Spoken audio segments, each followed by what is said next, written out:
하나님께 주시는 말씀 요한복음 8장 31절서부터 우리 마지막 절 59절입니다. 8장 31절서부터 59절 말씀 우리 한 절씩 교독하고 나가도록 하겠습니다. 31절입니다. 그러므로 예수께서 자기를 믿은 유대인들에게 이르시되 너희가 내 말에 거하면 참으로 내 제자가 되고 그들이 대답하되 우리가 아브라함의 자손이라 남의 종이 된 적이 없고는 어찌하여 우리가 자유롭게 되리라 하느냐.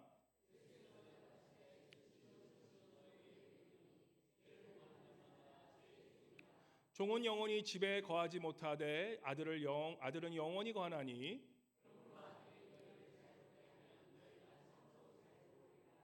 나도 너희가 아브라함의 자손인 줄 아노라. 그러나 내 말이 너희 안에 있을 곳이 없으므로 나를 죽이려 하는도다.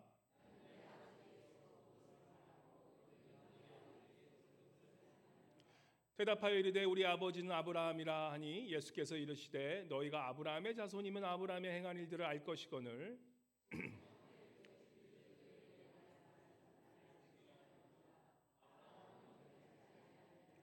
너는 너희 아비가 행한 일들을 하는도다. 대답하되 우리가 음란한 데서 나지 아니하였고 아버지는 한 분뿐이시니 곧 하나님이시로다.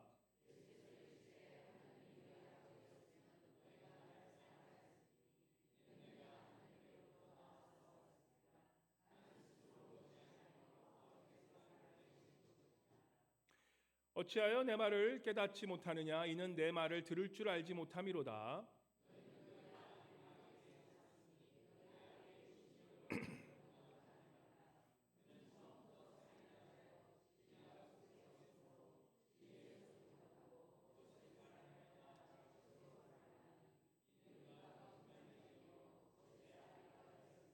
내가 진리를 말함으로 너희가 나를 믿지 아니하는도다.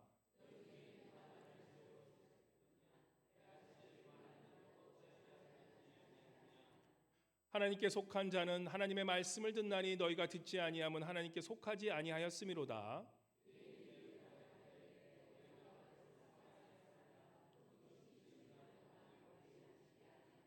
예수께서 대답하시되 나는 귀신 들린 것이 아니라 오직 내 아버지를 공경하기거늘 너희가 나를 무시하는도다.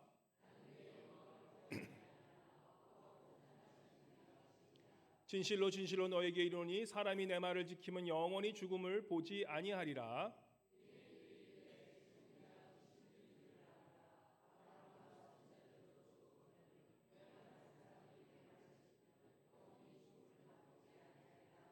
너는 이미 죽은 우리 조상 아브라함보다 크냐? 또 선지자들도 죽었거늘 너는 너를 누구라 하느냐?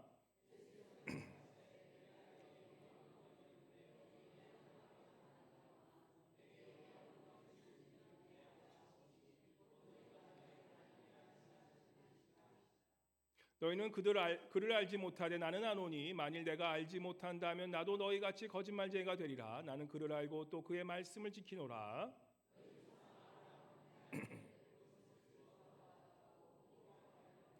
유대인들이 이르되 내가 아직 50세도 못 되었는데 아브라함을 보았느냐?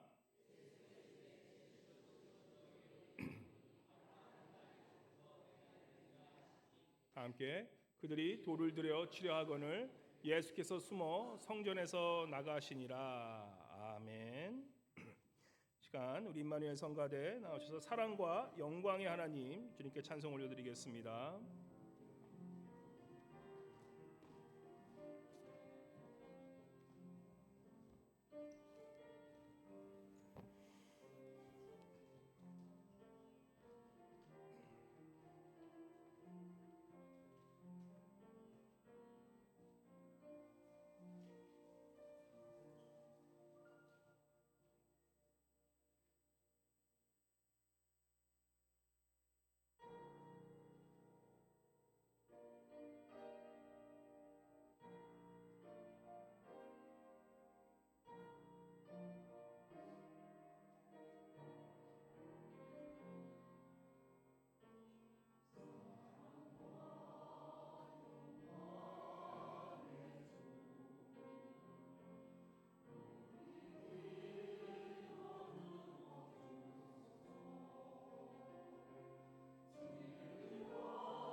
다시 한번 큰 박수로 우리 주님께 영광 올려드리겠습니다.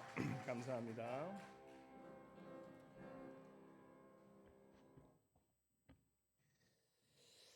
할렐루야. 우리 한번 옆에 분 인사하실 때 우리 환하게 웃으시면서 옆에 분에게 진리가 너희를 자유케 하리라 그렇게 한번 인사해 보겠습니다. 진리가 너희를 자유케 하리라. 아멘. 저희 큰아이가 이제 동부 쪽에 학교가 있어서 지난번 이제 그 안식월 가실 때 그 뉴욕에 이제 들렸는데 뉴욕 가면 뭐가 제일 생각나십니까? 예. 아, 그렇죠. 엠파이어 스테이트 빌딩보다 더 유명한 게 자유의 여신상. 예, 역시나 그래서 제가 자유의 여신상 저도 한번 가볼. 제가 뉴욕 몇 번 가봤었는데 한 번도 가까이서 본 적은 없어요. 요 딱지만 요렇게 멀리서 본 거 한 번 빼고는 없어가지고 이번에 한번 가고 싶어가지고 이 앱을 통해서 아주 싸게. 그런데 그 배를 타고 가는 게 50불 정도 하더라고요. 근데 그만큼 많은 사람들이 그 자유의 여신성을 보려고 크루즈를 타고 가서 봐야 되기 때문에 그래서 그렇게 많이 하는 걸 봤는데, 예. 근데 저는 결론적으로 못 보고 왔습니다. 왜냐하면 우리 아이들과 또 그 아내가 뭐 배 타고 가는 거 싫다고 그래서 그걸 아직까지 못 쓰고 있다가 얼마 전에 그냥 그 원하는 사람에서 그냥 줘버렸어요. 근데 그만큼 많은 사람들이 이 자유의 여신상을 보는 거를 굉장히 좋아합니다. 특별히 동부에 가면 그걸 보기 위해서 수많은 돈을 또 내고 가는 분인데 왜 그렇까 생각해 보면은 우리 모든 사람들의 내면에는 무엇을 갈망하고 있을까요? 예, 자유라는 것. 그것은 인간 공동의 어떻게 보면 이 가치관인 것 같아요. 이 자유를 갈망하는 그런 것들이 우리도 모르는 마음속에 내재해 있기 때문에 자유의 여신상 뭐 보면 별거 아닌데 그거를 보려고 그렇게 돈을 내고 크루즈를 타고 배를 타고 그렇게 보는 그런 모습을 봅니다.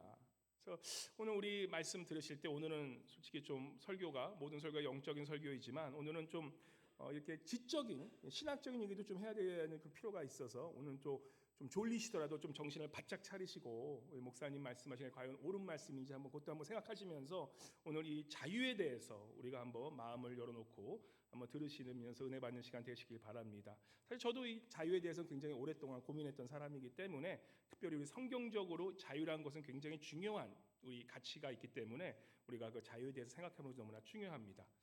2년 전 갤럽에서 이 미국에 있는 그 갤럽 그 조사 회사에서 미국인의 가치관이 무엇을 가장 중요히 생각하는가라는 그런 조사를 한 적이 있어요. 그래서 2년 전 이야기입니다. 그래서 봤는데 이 연령에 따라 굉장히 상당한 그 가치관의 차이가 있었다고 합니다. 그래서 노년층, 그래서 뭐 한 60이 넘어간 60 젊지도 않지만 그래도 나이가 들지도 않지만 60 넘어간 그 노년층은 젊은 세대보다 약간 자유, 첫 번째가 자유, 건강, 신앙 이것을 굉장히 중요하게 생각한다고 그렇게 가치관을 냈습니다. 그래서 자유가 제일 위에 있어요. 그러고 나서 건강 그리고 신앙 이렇게 나옵니다. 근데 젊은 세대들은 그 가치관을 물었는데 우리가 생각하는 뭐 자유나 이런 이 신앙 그런 건 다 빠져버려요. 자녀에 대한 것도 다 빠져버렸어요. 가장 큰 가치관이 뭐냐면 지식과 부, 이 돈 이게 제일 중요하다고 그렇게 가치관을 내렸습니다. 이 젊은 세대는 노년층보다 어떻게 보면은 좀 이 자유나 이런 것들을 좀 더 덜 중요하게 생각하는 신앙을 더 중요하게 생각하는 그런 가치관이 그게 나왔는데 왜 그럴까 생각해 보면 우리가 그건 이해가 갑니다. 저도 왜 그럴까 생각을 해봤는데 이 노년층은 아무래도 전쟁을 직접 경험했거나 아니면 전쟁을 간접적으로 체험하신 분들이에요. 그래서 우리 미국에 사는 분들도 뭐 나이가 드신 분들은 세계 2차 대전도 플러스 한국 전쟁 플러스 베트남 전쟁까지 실제로 전쟁에 참여하신 분들이 꽤 있습니다. 그래서 전쟁을 경험하신 분들은 이 자유가 얼마나 소중한지를 이걸 느끼는 거예요. 이 살로서 느끼는 거예요. 근데 이 젊은 사람들은 어떻습니까? 젊은 세대는 자유가 중요한지는 머리로는 알아요. 그런데 그걸 피부로 느끼지 못한 세대이기 때문에 그 가치관의 자유란 것은 알고 있지만 그것이 가장 중요한 가치라고 생각하지 않는다는 것입니다. 이 젊은 세대를 볼 때 이 자본주의 이 세상에 살아가다 보니까 그들이 보는 자유는 무엇인가라고 봤을 때 참된 자유는 뭡니까? 어떻게 얻습니까? 돈이 있어야만 자유를 느낀다는 걸 그들은 알고 있는 거예요. 돈이 없으면 자유도 없다는 걸 알게 되는 거예요. 그래서 이 젊은 세대가 자유를 갈망하지 않는 것이 아니라 자유를 얻기 위한 수단 뭐죠? 돈과 부, 지식이 있어야지만 자신들이 자유를 누릴 수 있기 때문에 자유를 무가치하다고 생각하는 것이 아니라 오히려 자유를 위해서 그 수단인 돈과 부를 오히려 더 큰 가치관으로 삼고 있다는 것이 지금 세대의 그러한 조사 발표인 것입니다. 근데 우리가 잘 생각해 보면요, 여기서 이 자유를 어떻게 보면 돈이나 이런 자유를 얻기 위한 수단을 그 자유 자체보다 더 중요하게 생각하는 세대가 중심이 되어 버리면 어떤 일이 생깁니까? 돈을 위해서, 내 부를 위해서는 그 어떠한 중요한 자유나 이 자유를 위한 이런 책임이나 이런 인권이나 이런 것들이 등한시돼서 결국에는 내가 얻기 위한 그런 이 돈을 위해서라면 모든 것이 합리화되는 시대가 지금 이 시대가 되어버리고 만다는 것을 우리가 깨닫고 살아야 한다는 것입니다. 그래서 공동적인 인간의 자유, 이 가치관이 자유가 아닌 개인적인 욕심을 탐욕을 위한 그러한 돈을 추구하는 그러한 이 시대가 돼버리면 그런 어떤 시대가 돼버리냐면 남의 자유 정도는 조금 침해받아도 내가 부자가 되고 내가 돈을 벌 수 있는 것이 되면 그러면 뭐 it's okay 합리화되는 시대에서 그 시대가 바로 큰 위기의 시대가 도다른다는 것입니다. 그게 바로 우리가 배웠던 세계 제2차 대전이나 한국 전쟁, 이 소개인주의나 이 개인이나 아니면 이 소규모 집단이 원하는 그것을 얻기 위해서 전쟁도 불사르기 위한 초이기주의 시대가 닥치면 그러면 그러한 위험한 사태들이 계속 반복되는 것을 우리가 보게 된다는 것입니다. 한 4일 전쯤에 좀 놀라운 소식이 밝혀졌어요. 저도 왜냐면 미국에서 이 군대를 다녀온 사람이기 때문에 그건 좀 관심이 있어요. 근데 며칠 전에 미국 정부에서 공식적으로 국방부, 우리가 얘기하는 국방부의 이름을 그죠? 영어로는 Department of Defense. 이게 무슨 뜻이냐면은 미국 국방부는 이 평화를 수호하는, 디펜드하는 그러한 국방을 위해서 이 나라를 지키기 위한 평화를 지키기 위한 그러한 부서에서 그것을 어떻게 개명을 했냐면 Department of War. 국방부가 아닌 전쟁부로 이름을 바꿨어요. 뭐 이름 하나 바꾼 건데 뭐 어때? 뭐 그럴 수 있지. 근데 이거 위험한 것이 뭐냐면 더 이상 자유를 수호하는 지키는 그러한 국방부가 아니라 이제는 뭐예요? 나의 유익을 위해서, 나의 국익을 위해서, 나의 모든 것을 위해서는 뭐예요? 전쟁까지도 불사르지 않겠다는 그 의미로 디팔먼트 오브 워가 생겼다는 거예요. 실질적으로 미국은 1947년도에 국방 이 전쟁부라는 이름 전에는 많은 나라에 가서 많은 나라를 사실 식민지 만드는 그러한 것에 많이 참여했던 것이 미국의 역사이기도 합니다. 우리가 그걸 잘 알고 있어야 돼요. 근데 그것에서 이제는 지금 미국은 어떻게 보면 전 세계의 평화를 수호하는 그런 나라에서 이제는 전쟁도 불사르겠다는 그러한 나라로 지금 변해가고 있는 것을 보면서 우리가 이것은 조금 조심해서 봐야 되는 그런 입장이라는 것입니다. 물론 지금은 아직 확실하지는 않지만 하지만 이 국익을 위해서 돈을 위해서라면 이 전쟁도 불사르는 그런 생각이 이 세대가 될 때 저는 우려되는 것이 젊은 세대들이 나이 든 분들은 그런 것에 대해서 뉴스에 나와서 좀 우려를 표하시더라고요. 근데 젊은 세대들은 관심이 없어요. 뭐 거부감을 못 느끼고 why not? 뭐 전쟁하면 어때? 우리 미국이 잘 살면 좋은 거지. 그러한 지금 세대들이 지금 젊은 세대들의 많은 생각이라는 것이 오히려 좀 겁이 나게 하는 것이에요. 그래서 우리가 자유란 무엇인가라는 것을 묻는다면 우리 모든 사람들이 그 답변이 다를 수가 있어요. 그죠? 여러분에게 제가 우리 성도님들에게 자유가 무엇입니까? 라고 얘기하면 내가 느끼는 개인적인 자유는 다를 수가 있다는 거예요. 제가 전에도 얘기했는데 우리 막내에게 내가 너에게 자유를 주면 뭘 하겠니? 라고 하면 우리 아이는 뭡니까? 자유다! 나는 하루 종일 비디오 게임만 할 거예요. 그죠? 우리 큰애가 있었을 때 물어봤어요. 넌 자유가 있으면 뭐 할 거냐? 당연하지 아빠. 매일 난 낚시만 하고 살 거야. 예. 우리가 생각하는 자유예요, 그게. 그죠? 자유가 있으면 내가 원하는 것 그냥 듣도록 하는 게 자유지. 그죠? 그래서 우리 세상 사람, 우리 믿는 사람들조차도 우리가 한마디로 자유를 정의하면 뭡니까?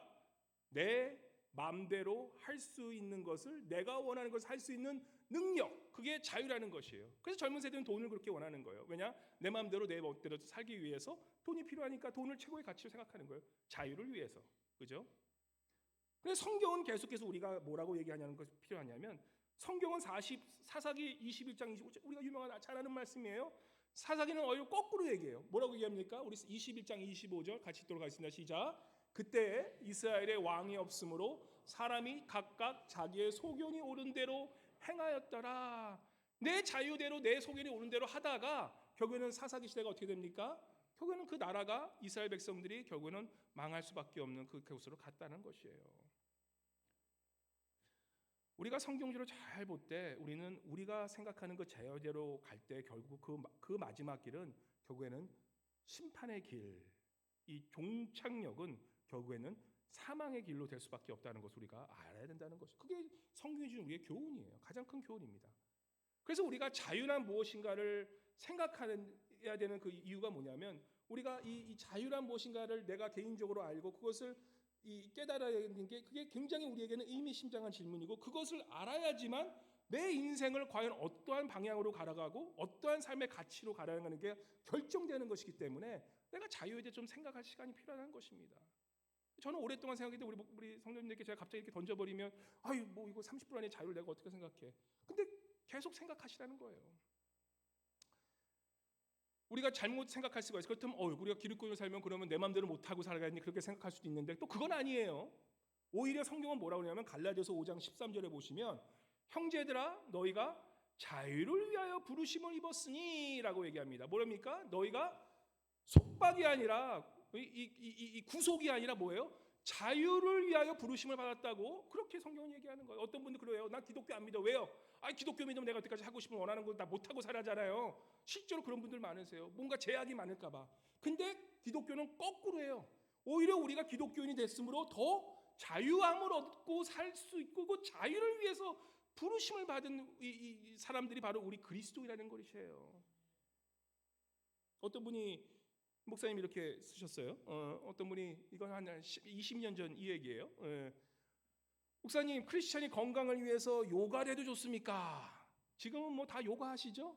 어떤 분들은 아니 목사님 왜 요가가 어떠세요? 무슨 말씀하시는 거예요? 근데 20년 전까지만 해도 요가라는 것이 한국에서 굉장히 요가가 막 이제 뜰 때 지금은 요가가 너무 당연한 그러한 스포츠로 했기 때문에 요가하는 거 뭐 당연하다고 생각하지만 그때 이제 요가가 막 뜰 때 많은 사람들이 그랬어요. 특별히 크리스찬 이제 원칙적인 그런 이 보수적인 크리스찬 분들은 요가하면 죄 짓는 겁니다. 그렇게 하신 분도 계세요. 왜냐? 이 요가는 힌두교의 기도 방법이거든요. 사실은 그 요가의 원천은 이거는 힌두교의 기도 방법이기 때문에 요가를 좀 하는 것은 좀 이렇게 좀 등한시되는 그런 게 있었는데, 근데 그래서 목사님한테 그랬어요. 아니 목사님 어떻게 설교에서 요가 괜찮다고 그렇게 얘기합니까? 라고 해서 그분이 그렇게 얘기했다 그래요.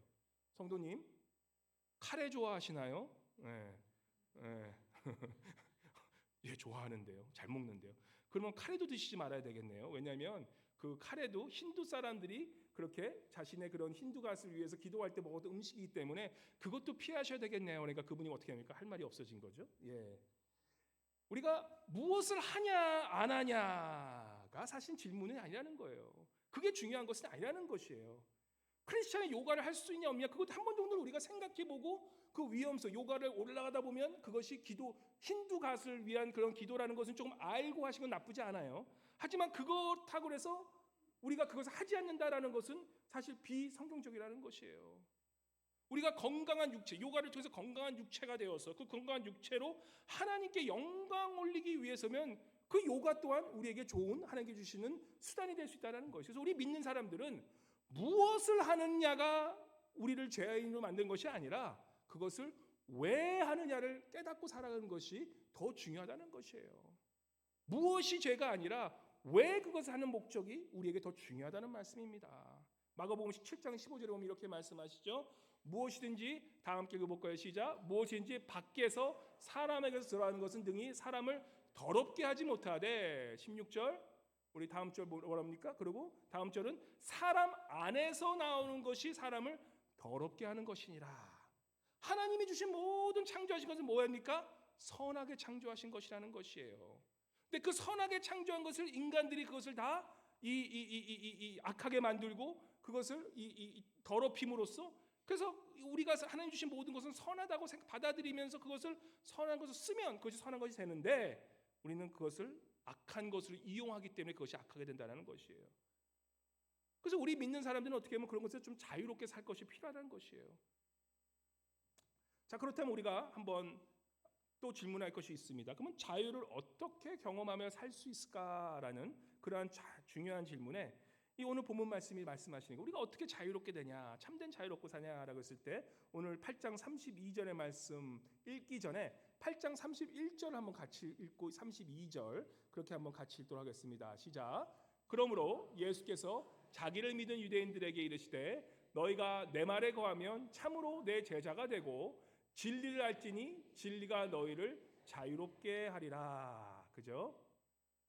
그러므로 예수께서 자기를 믿는 유대인에게 이르시되 너희가 내 말에 거하면 참으로 내 제자가 되고 진리를 알지니 진리가 너희를 자유롭게 되리라. 이 말씀을요.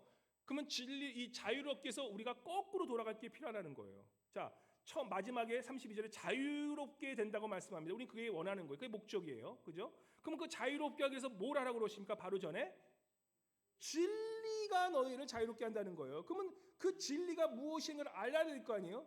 그러면 그 진리를 어떻게 해야 됩니까? 그 진리를 알지니. 그러면 그 진리가 뭐냐라고 했을 때 31절로 돌아가면 너희가 그 진리를 알기 위해서 뭐예요?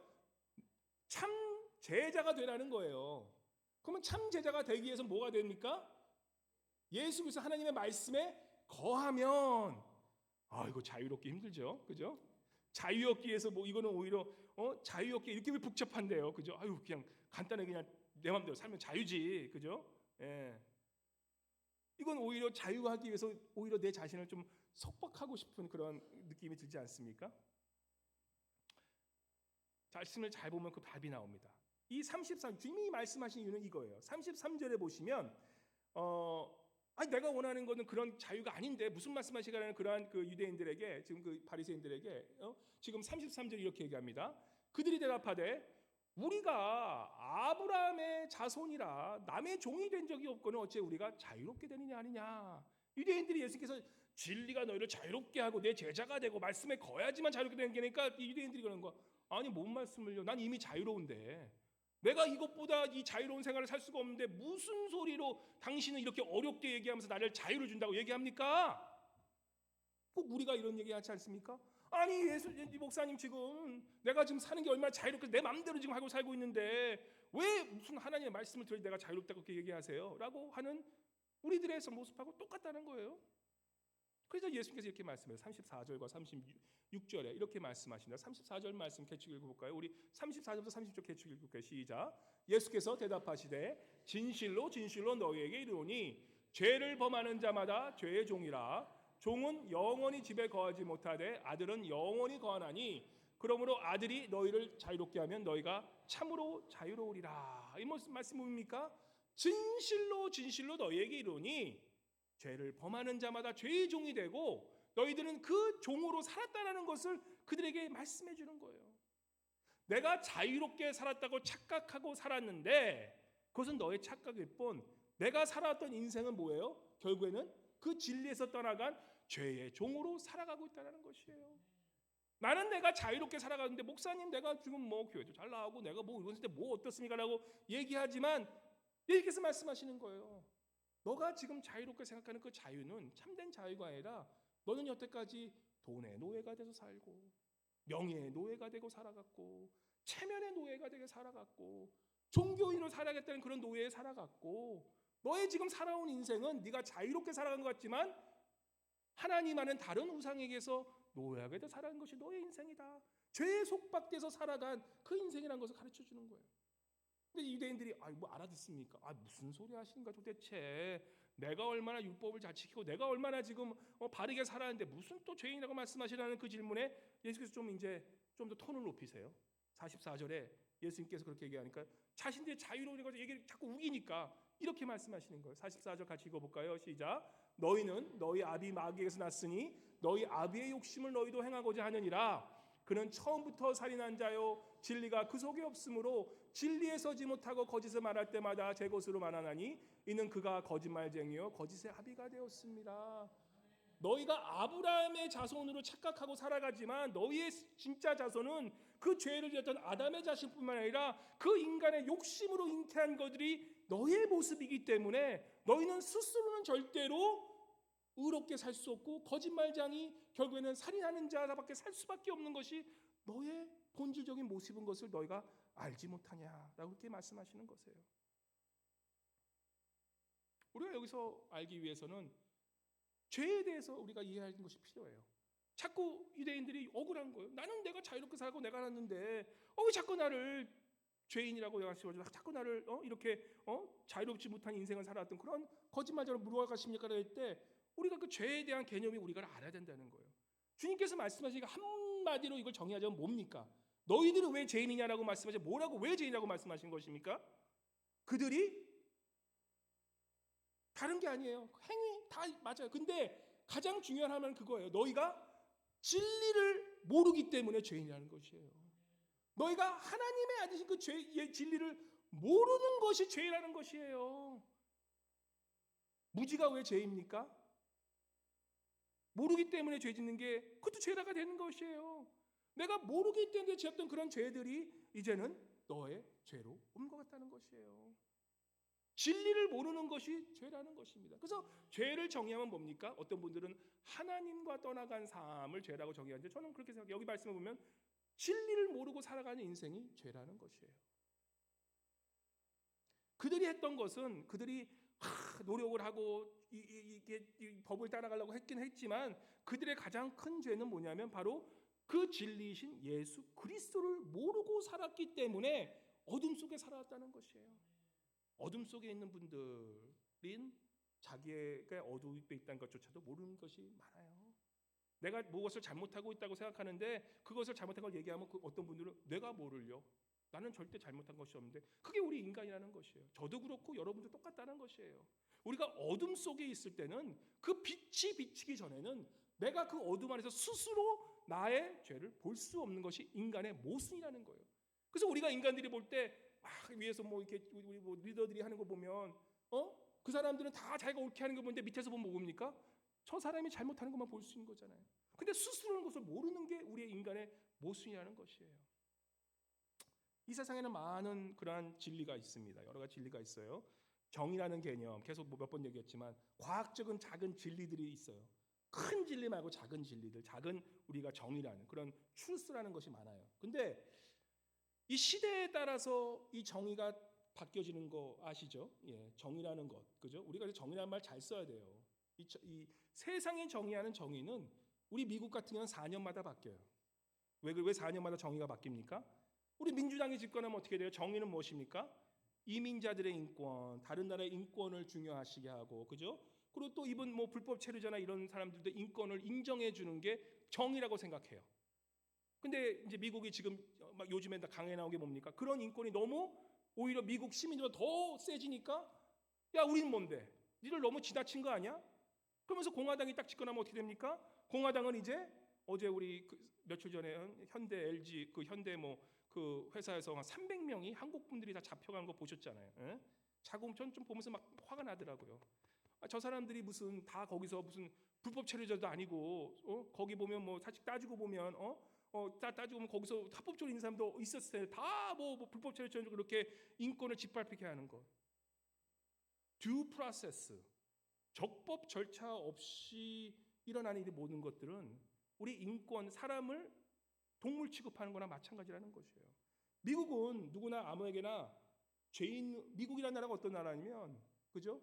여러분이 지금 나갔다가 어떤 사람이 야, 너 나 마음에 안 들어. 나 너 수할 거야. 고소할 거야. 그러면 자기가 원하는 고소장에 아무렇게나 써가지고 이 사람은 이런 악한 짓을 해서 내가 고소함이라면 그 고소장이 법정에서 액셉트를 해주는 나라가 미국이라는 것이에요.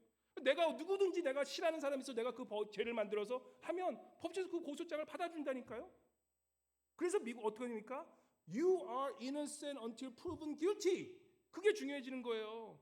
다른 사람이 고소한 게 죄가 아니라 두 사람의 얘기를 들어봐서 그 사람이 프로세스를 통해서 이 적법 절차를 통해서 법적 절차를 통해서 그 사람이 고소한 것이 사실인가 아닌가를 결정할 때까지는 you are 뭐예요? innocent. 무죄라는 거예요. 무죄가. 그게 너무나 중요한 건데 지금 안타까운 게 이 미국에 일어나는 이런 모든 일들이 지금 이 불법 체류자라는 이유 하나만으로 그 사람들한테는 그런 적법 절차나 듀 프로세스가 적용되지 않아서 그냥 다 죄인으로 취급해서 아프리카에 보내버리는 거예요. 근데 그게 지금은 어떻게 보면 나라의 정의가 됐어요. 제가 이런 얘기하면 혹시라도 공화당 이런, 제가 어제 천하마트 이런 얘기 때문에 천하마트 엄청 욕 들었어요. 아니 뭐 미국이 기도 있는 사람이 이런 전해야지. 솔직하지만 저는 이 인디펜던트야 나는. 저는 인디펜던트야. 이 정치적인 성향은 민주당이 될 때도 있고 공화당이 될 때도 죄송해요. 이게 줏대가 없어서. 줏대가 없어서. 근데 지금은 그게 오히려 정의로운 시대예요. 많은 미국 사람들이, 젊은 사람들이 지금 나도 힘든데 우리가 저 사람들 인권 생각을 해주냐. 그래서 그게 지금은 정의가 돼버린 시대라는 거예요. 그래서 4년만 또 이게 또 이렇게 가다가 또 4년 후에는 또 누가 또 파티가 바뀌면, 또 정권이 바뀌면 또 정의가 바뀌어버려. 그러니까 이게 도대체 뭐가 정의인지 뭐가 정의인지 모르고 살아가는 게 이러라는 거예요. 그래서 우리가 참된 진리를 아는 것이 중요하다는 것이에요. 이 세상의 정의는 바뀌는 거기 때문에. 그래서 에스겔서 우리가 이런 정의도 바뀌는데, 그럼 나의 죄도 정의가 바뀔 때마다 나의 죄가 있고 없고가 결정된다는 것이에요. 그래서 유대인들은 내가 원하는 대로 생각하는데 내가 죄가 없다고 생각하는데 왜 예수님 자꾸 죄 얘기를 하냐라고 얘기하시는 거예요. 우리가 요즘 새벽기도 하시죠? 에스겔서 7장, 에스겔 7장 8장과 7절 12절에 보시면 이런 얘기가 나와요. 이 에스겔이 이제는 남유다가 망합니다. 망해서 이제는 얼마 되지 않은 시기에 이 하나님의 영이 에스겔을 탁 데리고 가서 이제 보여주시는 거예요. 그래서 8장 12절에 보면 우리 같이 한번 8장 7절부터 10절 말씀을 같이 읽어볼까요? 시작. 그가 나를 이끌고 뜰문에 이르시기로 내가 본즉 담에 구멍이 있더라. 그가 내게 이르시되 인자야 너는 이 담을 헐라 하시기로 내가 그 담을 하니 한 문이 있더라. 또 내게 이르시되 들어가서 그들이 거기에서 행하는 가증하고 악한 일을 보라 하시기로 내가 들어가 보니 각양 곤충과 가증한 짐승과 이스라엘 족속의 모든 우상을 그 사방북에 그렸고 이스라엘 족속의 장로 70명이 그 앞에 섰으며 사반의 아들 야하서냐도 그 가운데에 섰고 각계선에 향로를 들었는데 향연이 구름같이 오르더라. 이게 무슨 얘기냐면 하나님께서 이스라엘 남유다가 망한 이유를 보여주시는 거예요. 근데 망했는데 뭘 보여주시냐면 내가 본즉 뜰문에 담에 작은 구멍이 있다라는 것이에요. 큰 구멍이 아니라 작은 구멍인데 그 구멍을 자세히 봤더니만 그 안에 큰 문이 있는 거예요. 그래서 그 문을 딱 열어 들어가 봤더니만 어떻게 됐습니까? 70명의 교회를 대표하는 장로들이, 이스라엘 백성들 대표하는 장로들이 다 거기서 조그만 구멍에 숨어서 뭐 하고 있습니까? 다 이방신들을 섬기고 있었던 모습이 적나라하게 드러나는 거예요. 우리가 그렇다는 거예요. 우리가 아무리 겉으로는 죄가 없는 것 같고, 그죠? 근데 뭐 그런 말씀 있잖아요. 먼지 털면 안 나올 인간, 죄가 안 나올 인간이 어디겠냐고. 작은 구멍으로 우리 들어가서 보면 저도 제 겉으로는 이렇게 잘 보이죠?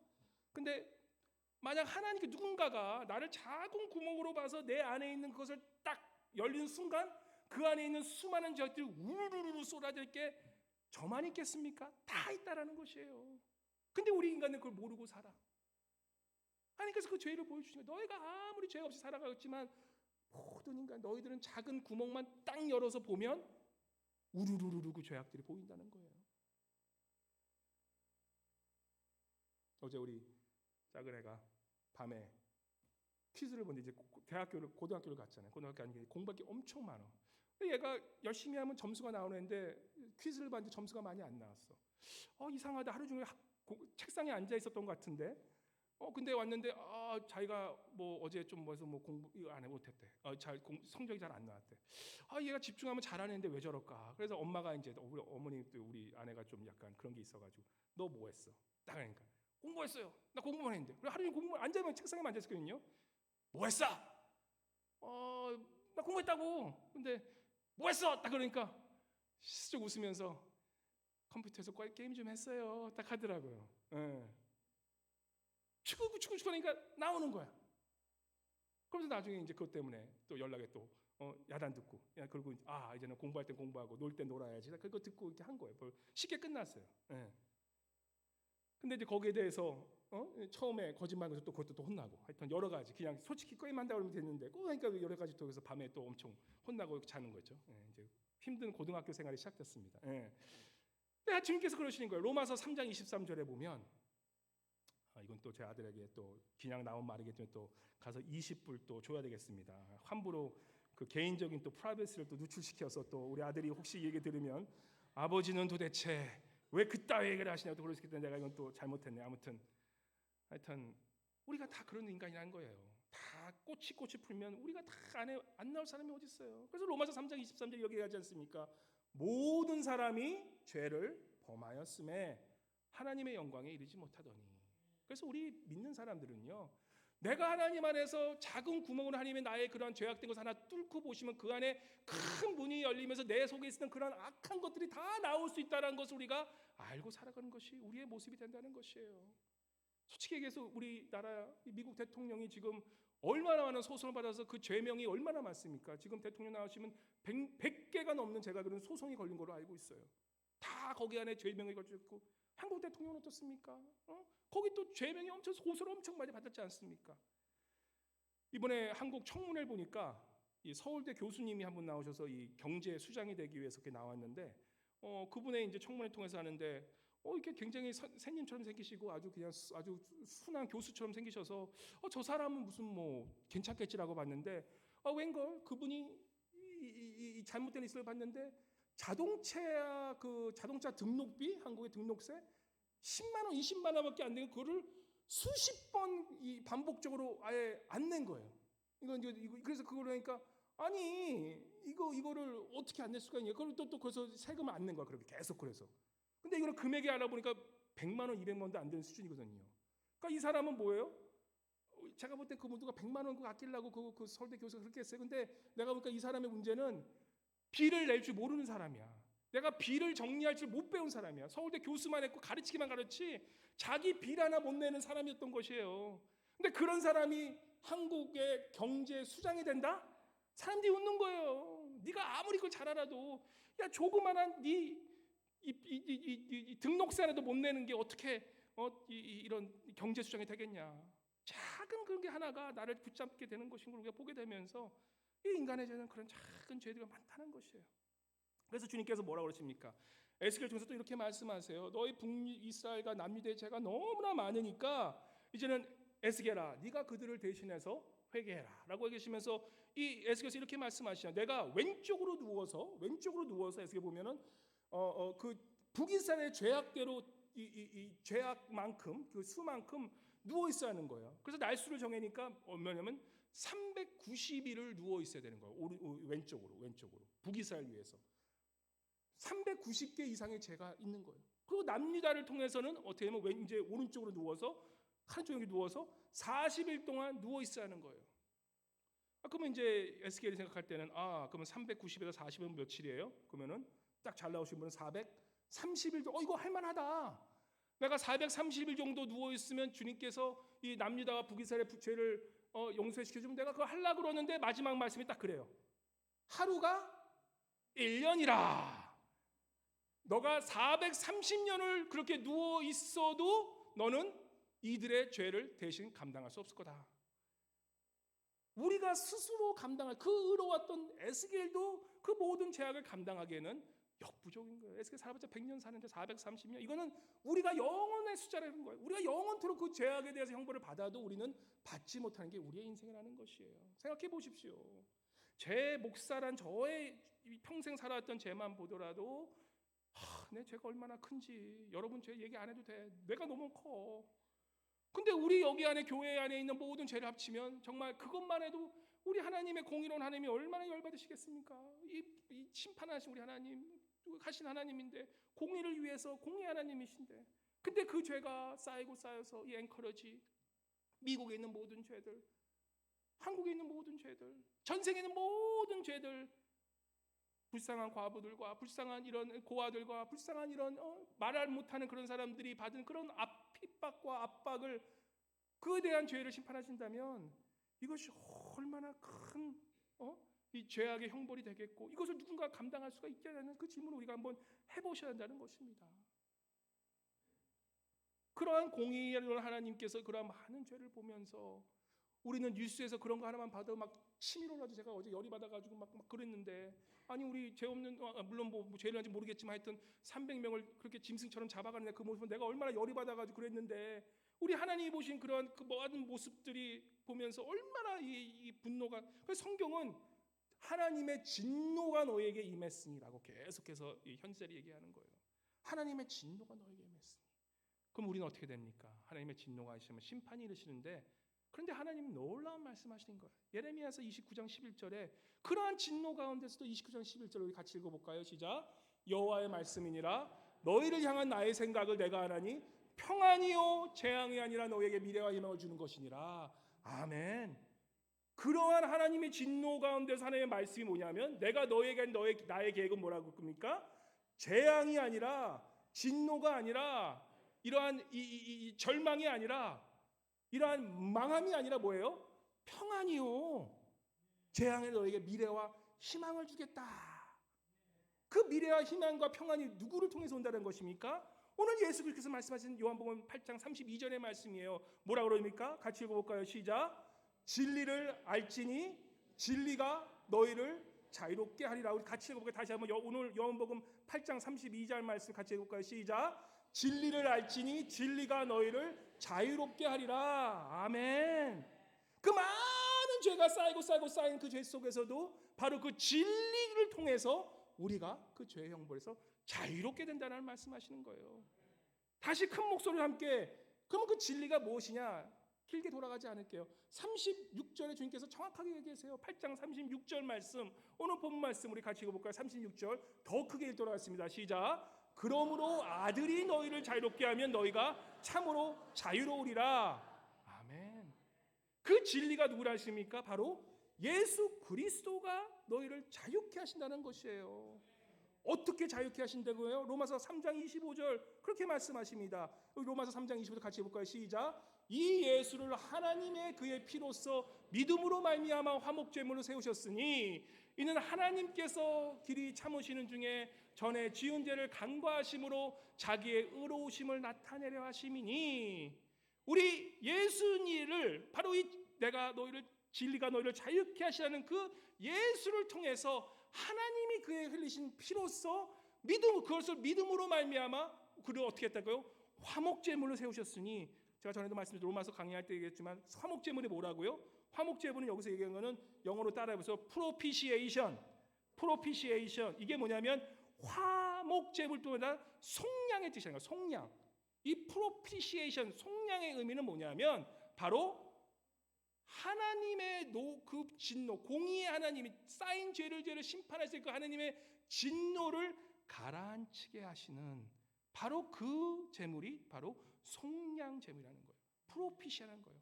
오로지 그 하나님의 아들이시고 하나님의 본체이신 양 피 없는 이 죄 없는 정말 이 순수한 이러한 결백한 그 양만이 바로 우리 하나님의 그 진노를 가라앉히게 하시는 능력이 있다라는 것입니다. 그래서 그 예수 그리스도의 피가 그토록 놀라운 사실한 거예요. 예수 그리스도의 그 십자가가 그토록 우리에게는 좋은 소식이라는 거예요. 왜냐? 하나님의 그 진노하심이 내게 임할 그 진노가 바로 예수 그리스도의 그 속량 제물을 말미암아 우리가 이제는 그 죄를 받지 않을 뿐만 아니라 바로 그 속량 제물을 말미암아 우리를 속죄하시는, 그 속죄한다는 뭐라고요? 속죄하는 건 영어로는 atonement, 따라해보세요. 어톤먼트는 우리를 속죄하시는 뜻인데, 그 속죄하는 뜻은 영어로 보면 어톤먼트는 at one이라는 뜻이에요. 십자가에서 우리를 위해 십자가의 죽으심으로 죄인된 우리가 그 십자가의 그 죽으심으로 피 흘리심으로 말미암아 죄인된 우리가 그 하나님의 예수님의 속죄하심으로 말미암아 하나님과 함께 연합할 수 있는 그 길을 열어준 사건이 바로 십자가의 사건이라는 것이에요. 그게 속죄의 사건이라는 거예요. 그래서 예수님의 십자가는 우리 하나님의 진노를 가라앉히고 하나님의 그 공의로우심을 만족시켰을 뿐만 아니라 바로 죄인된 우리를 이제는 하나님의 그 예수 그리스도 십자가의 피로 말미암아 하나님과 at one, 어톤먼을 가능케 하신, 속죄하신 그 가능함이 바로 십자가의 은혜란 사실을 여러분까지 깨달으시기 바랍니다. 그래서 진리가 우리를 자유케 하리라 말씀하시는 거예요. 주님을 모르고 살아갈 때는 내 욕심대로 내 마음대로 살아가는 것이, 그죠? 그것이 자유라고 생각했지만, 근데 그 자유는 예수께서 말씀하신 그 너희의 그 자유는 결국에는 종말은 결국에는 심판으로 갈 수밖에 없다. 사망으로 이룰 수밖에 없는 것이 바로 너희가 생각하는 자유라는 것을 우리에게 가르쳐 주시는 거예요. 하지만 예수 그리스도 그 진리를 믿음으로 우리가 그 진리 안에 빛이 거하면 어둠을 보게 되는 거예요. 그 어둠을 보게 되고 그 어둠 속에서 이제는 예수 그리스도의 십자가로 말미암아 우리는 진리 안에 거하게 되면 우리가 참된 자유가 무엇인지 알고 살아가게 된다는 것입니다. 더 이상은 죄의 노예가 아니라, 더 이상은 돈의 노예가 아니라, 더 이상은 나의 쾌락의 노예가 아니라, 더 이상은 내가 생각했던 하나님의 다른 그러한 큰 가치관의 그러한 노예로 살아가는 것이 아니라 참된 진리를 알기에 그 다른 모든 것들을 누리뿐만 아니라 그 모든 것을 분별하며 살아갈 수 있는 그러한 진리가 우리를 참된 자유의 길로 인도하신다는 말씀인 것입니다. 자, 그럼 우리가 다음 질문, 여기까지만 할게요. 다음 질문을 하게 됩니다. 그렇다면 그 자유를 우리가 얻었습니다. 우리는 이제 어둠에 있는 자식이 아니라 빛으로 거한 자식이라는 것을 알면 우리가 이 빛의 자녀로서 우리가 어떻게 살아가냐는 질문을 우리가 해야 되는 거예요. 우리가 참된 자유는 결국에는 어둠 속에 어둠의 자녀로 살아간 것이 아니라 빛의 자녀로 예수를 통해서 받은 것을 우리가 믿음으로써 빛의 자녀로 살아간다면 그 자유를 얻은 몸이라고 하면 우리가 어떻게 살아가는 그 자유에 대한 정의가 성경에 나오죠. 우리가 잘 아는 갈라디아에서는 참된 자유의 말씀이에요. 그 성경에 나오는 자유를 정의할 때 그 어떻게 얘기합니까? 우리 5장 13절 말씀 우리 같이 읽어볼까요? 할까요? 시작. 형제들아 너희가 자유를 위하여 부르심을 입었으나 그러나 그 자유로 육체의 기회를 삼지 말고 오직 사랑으로 서로 종노릇하라. 자유를 여러분과 저는 얻었음을 믿으시기 바랍니다. 우리 주님으로 말미암아 여러분과 저는 이제는 자유인이에요. 세상에 속한 사람들이 아니라, 세상의 욕망에 속한 사람들이 아니라 진리에 속한 자유인이 됐다는 것이에요. 더 이상은 죄의 노예가 아니라는 것이에요. 근데 그렇게 죄의 노예로 사는 우리는, 우리가 살아갈 방법은 이제는 뭐라고 합니까? 내 육체의 기회로 그를 삼지 말고 오히려 또다시 종이 되는데, 그 무엇을 종이 됩니까? 내가 자유로운 의지로서 그 서로 사랑하는데 자유함을 가지고 자유로서 살아가라는 것이에요. 우리가 어떤 사람이 목포로 가고 있었어요. 목포로 길을 가는데 우리가 그 목포로 가는 기차 안에서 내가 지금 부산으로 가야 되는데 난 부산 가야 되는데 목포 기차를 잘못하면 그 기장한테 돈을 주고 하는데 그 기차가 부산으로 가겠습니까? 계속 목포로 가는 거예요. 우리가 자유란 것도 그런 거예요. 내가 정확한 그런 목표가 없이 가게 되면 결국은 우리는 내 몸뚱이가 원하는 거로만 하다가 결국에는 사망의 길을 이룰 수밖에 없는 게 우리의 인간의 운명이라는 것을 우리가 안다면, 우리가 그러한 자유를 택하고 살아갔다면, 그저 자유를 통해서 내 몸이 편해지고 내가 좀 인생이 편해지는 것이 자유라고 생각하고 살았다면 이제는 우리가 그 목표의 길을 바꿔야 된다는 것을 우리에게 말씀해 주시는 거예요. 그것이 바로 회개이고 그것이 바로 우리가에게는 회심이라는 거예요. 우리가 참된 주님께 회개하고, 주님, 내가 여태까지 살았던 그 자유라는 것은 오히려 나를 그 죄의 노예로 살아가게 하는 그러한 모습이었네요. 이제 내가 진리를 알게 도와주고 그렇게 기도하고 나아가는 모습이 필요하다는 것입니다. 내가 생각했던 세속적인 자유관, 내가 생각했던 그 세상적인 자유, 이것들은 오히려 내가 하나님을 가까이 하는데 멀리게 되는 그런 자유였음을 우리가 깨닫고 나아가라는 그 말씀이 된다는 것입니다. 그래서 주님께서 말씀하시는 거예요. 지난주도 말씀하시지만 네가 다른 사람을 정죄하지 말아라는 것은 우리에게 그 모든 것이 정해졌지만 우리가 다른 사람을 정죄할 수 있는 입장이 아니라는 것이에요. 왜냐? 우리가 두는 그 자유는 내가 얻어서 내가 잘해서 받은 것이 아니라 누구를 통해서? 예수 그리스도의 십자가 은혜가 있었기 때문에 받은 자유이기 때문에 네가 그 자유를 잘 알고 있으라는 것이에요. 또 그 자유를 위해서 이제는 뭐라 그럽니까? 너가 흥청망청 쓰는 데 쓰지 말고 이제는 뭐예요? 그 자유를 육체의 기회로 사지 말고 서로를 사랑하고 서로를 아끼고 서로를 섬기는 데 쓰는 그러한 자유로 살아가라는 것입니다. 우리 사랑하는 성도님 여러분, 우리가 참된 주님의 주시는 자유를 모르고 살아갈 때 나도 모르게 죄의 노예로 살아가면서 자유롭게 산다라고 착각하고 살아가는 것이 우리의 모습이라는 것을 우리가 깨닫는다면 과연 우리는 이 세상에 살면서 어떠한 자유를 가지고 살아가겠냐는 그 질문을 한번 주님 앞에 해보시기 바랍니다. 또 우리가 그 자유를 얻은 것이 진리가 너희를 자유케 하려는 그 진리이신 예수 그리스도께서 우리를 위하여 그 수많은 죄들을 감당하시사 우리를 하나님의 진노에서 속량하시고 그것을 나아가 우리를 하나님과 함께하는 그러한 이 하나님의 자녀로 속죄하는 그런 어톤문을 하셨던 그 예수 그리스도라면 우리가 그 자유를 그냥 방종하는 자유로 삼고 살아가시겠습니까? 아니면 내가 그 자유를 책임이 따르는 그런 자유를 가지고 살아가시겠습니까? 오늘 한번 스스로에게 질문해 보시기 바랍니다. 우리 사랑하는 성도님 여러분, 우리 주님은 우리를 너무 사랑하셔서 우리에게 자유를 주십니다. 그러면 그 자유로 이제는 내가 무엇을 하고 살아야 될지 결정하고 그 말씀대로 그 자유를 가지고 내 편한 것이 아니라 오히려 사랑하기 위해서, 섬기기 위해서, 그 주님을 전하기 위해서 살아갈 수 있는 그런 참된 자유인 되시기를 주님으로 간절히 축원합니다. 우리 잠깐 회개하면서 기도하는 시간 가지도록 하기 원합니다. 주님, 내가 정말 세속적인 가치관으로 이 자유를 내가 살아가고 있는지, 내가 죄인인 것도 모르고 내가 세상의 노예로 살아가는지도 모르고 주님, 내가 자유인으로 살아가고 착각하고 살았는지 주님 다시금 돌아보게 도와주시고 오로지 진리이신 예수 그리스도만이 우리를